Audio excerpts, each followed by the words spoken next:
Good morning. The book talk. Today, I'm going to read Dr. Lee Sihyung. Wow, he has incredible record.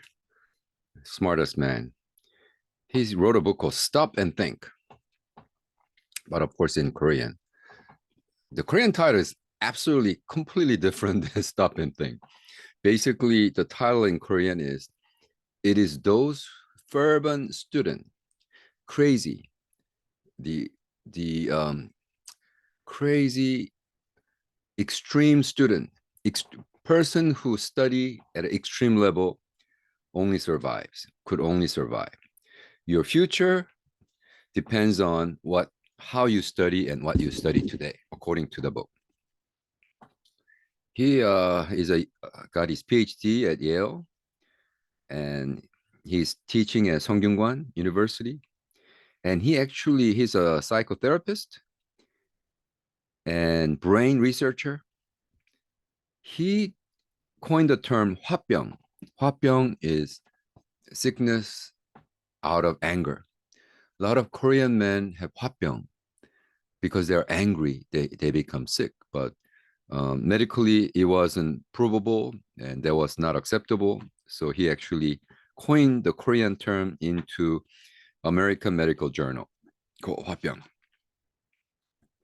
He argues, and in his prologue, he talks about a story of this young man, uncertain of his future, came to him and said, "Sir, what should I do? There's no one who wants to hire me." And his argument was, no, it's not issue with no one wants to hire you. Actually, we need workers. We need new kinds of workers. They just did not study the right thing. So this young man said, "What do you mean by that, sir?" He said, "Well, for example, water. There's so much interest in water in Korea, but no one is an expert at water. Why don't you study that?" So this young man goes, and 4 months later, young man comes with a bottle of water. He said, "Sir, this water is, blank, blank, blank water. And I'm now working with a water company." And he said, "Just when you told me about becoming an expert at water, I went down and bought all the books on water, learn about water. And I found all the authors and the water quality system and all that. And I sought after the authors and got into the conference, and he was hired as a consultant to a company to talk about their water product. And he did such an excellent job. They hired him on the spot and became a water expert at such companies' R&D department. Wow. So what he's saying is that if you really, really, really want to learn about something, you need to do it at a place where you own the problem. And in order to solve the problem, you study. And when you have the data, the output is creative solution. He separates genius like Einstein versus creative genius. The genius are born, but creative genius are groomed. You cultivate. His first chapter talks about how when you start studying when you're old, it's better because the older you get, you appreciate more, you learn about who you are, and you know your limitation. And so because you know your limitation, you know how to uh, measure yourself, and in the process you become creative. He says that knowing is life itself. Knowing is life itself. There's a disciple of Plato watching the marathon game. He said, "Sir, philosophers, how come the runners get the medal when they win? How come philosophers, we don't get any medals? Because we teach." And Plato said, "Well, getting the wisdom itself is the most rewarding thing. What more reward do you need?" So acquiring knowledge itself is the greatest reward. So that we don't need any more reward. Amen to that. Well, there are 5 reasons why you could be a better student when you get older? Number one, because it is easier to immerse yourself. You got more time. Two, uh, the creative uh, in the space, in your space, has more creativity kicked in. Third, you have a lot more experience. Number four, you know yourself. You've self-diagnosed and you know your limitation. Number five, you could invest emotionally. You're not really pushed to prove anything, improve any, or uh, uh, bear fruit right away. And number six, because sense of accomplishment is much, much greater when you accomplish. Your, in terms of brain work, because he's PhD in brain, he said that your memory cell, whether you are Einstein or Bill Gates, is going to decrease normally. But there is that general information knowledge. The split point, the tipping point is around 60. Around 60, you decide, I'm going to learn something new and improve myself. Versus, well, I'm just going to play golf rest of my life. You don't develop yourself. Guess what? That will determine whether you are going to become a learner or not. And in order to have that, he said, you must have self-confidence. Now, he tells a humorous story of Nietzsche. Nietzsche, or Nietzsche in Korean, Nietzsche in English, he started writing his autobiography at age 14. This is wild. And the title of his autobiography at age 14 is I Am Great. I Am Great.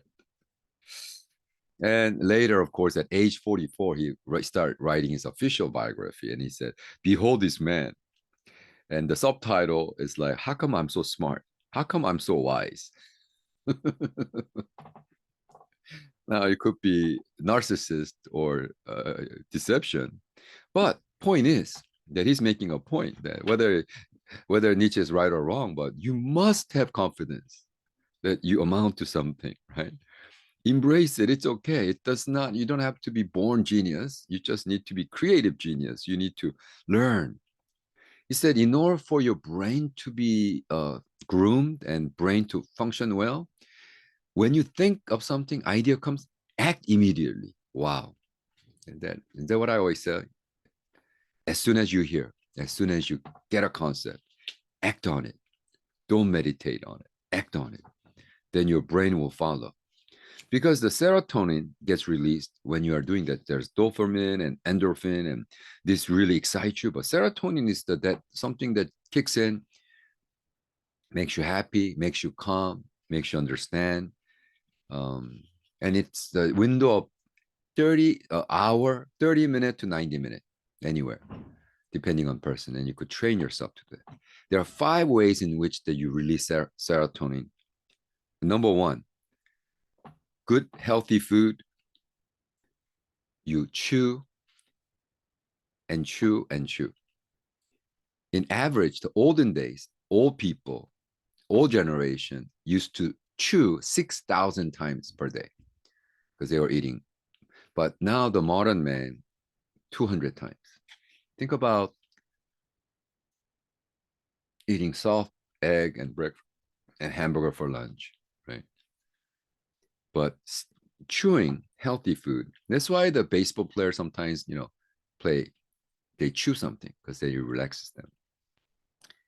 Deep breath, deep breath, and walk. The average Koreans used to walk 20 kilo or 24 kilo or 15 miles. That's half a marathon every day. I always tell Jenny, I love to stay in Korea because I get to walk, take the subway. At minimum, I walk 10,000 steps. In America, none. So when you walk, the serotonin gets released. Bill Gates, if you see his documentary, he worked by walking. He thinks by walking. He's releasing the serotonin. He said, love someone and also keep good relationship, that he releases serotonin. Wow. It talks about 6 things that brain loves to be motivated. Number 1, your brain gets motivated by new things, brand new things. That's why when you travel, see new things, and your brain likes it, but not radical change. But like, for example, for me too, using GPS, I love to just get lost, and I never try to go same place with same route once, twice, 3 times all the time. I try to find a new route. Brain loves to be challenged, right? Brain wants to be challenged. Number 3, brain loves to know that it's growing and maturing and developing. He wants to be developed, and brain loves time limit. It doesn't like, okay, you could, anytime you want to finish, go ahead and finish. No, it's like in 6 months, or like this book. When I bought this book a couple of years ago, it was sitting in behind me. This morning, I picked it up. And go, okay, because it usually takes me about 3 hours to read a book. I said, after 3 hours, I'm gonna read. I'm gonna do a book talk in Korean and English. In Korean, 29 minutes and 25 seconds, because that's what GBS radio program requires me to do. So I have time limit. I did it. Love it. Right. He writes actually in this book that just by waking up hour early and spending 2 hours a day, you could go through 150 books a year, because it takes him 5 hours to read one book. So for me, it's 3 hours. So then if you read 150 books, you could actually become an expert at certain field. And in order for me to write a book on tithing, I went through 120 books, skimmed through and all that. I mean, amazing stuff. He talks about everything that I even taught at a Bible college. He says that there is a flow, there is things that when you read, do not read the whole thing, do not be a meticulous reader, just skim, or ransack the thing. And I'm thinking, oh my gosh, that's what I do, right? He says that the word studying in Korean is to learn, accumulate skill. In Chinese, 공부 means accumulating the experience. In Japanese, same Chinese character, but they read as benkyo. So like, do you know Japanese? Did you learn Japanese? Nihongo benkyo shimasu ka? Which means benkyo means to squeeze out the thought. And his argument is one Chinese word, 3 different concepts, but all are needed. You have to be skilled by experiencing over and over again, accumulate the skill and squeeze out, process. You don't become expert by just memorizing the information. No, you got to squeeze out. You need to be creative. Don't become a genius. Be creative genius, right? He said he takes him 5 hours, and he's challenging you to sleep only 6 hours a day, right? And if you need nap, take a nap. The benefit of nap, he said, in terms of brain study, he said taking a nap is fantastic for the brain. That's why I love to stay in Cambodia, because I get up 4:30 or something early in the morning, 3:30, 4:30. I just go at it and do a lot of crazy work. And then around after lunch, I get tired. I actually wear pajama, take off my socks, and take 30-minute quick nap, and turn off all the light. And then when I get up, actually I take shower, so that it gives me a feel like that I'm actually taking a second day. So there's a chapter like live 48 hours a day. And one way to do that is taking a nap. And I said, wow, this is great.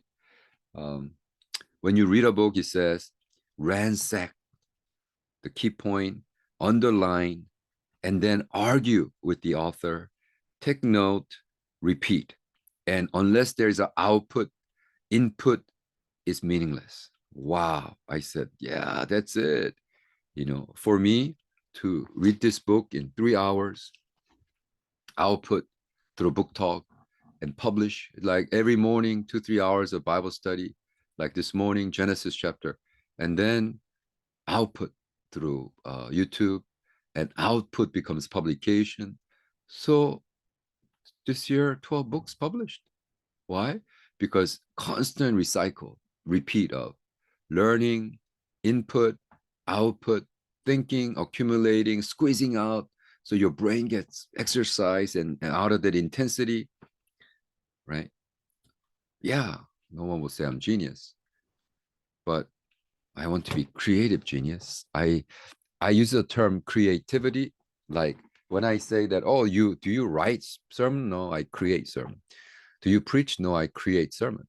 Do you publish? No, I create books. I don't write books, I create books. So yeah, stop and think. Only those who study hard will survive. Don't be genius, be creative one. Amen. All right, guys, see you tomorrow. Mwah.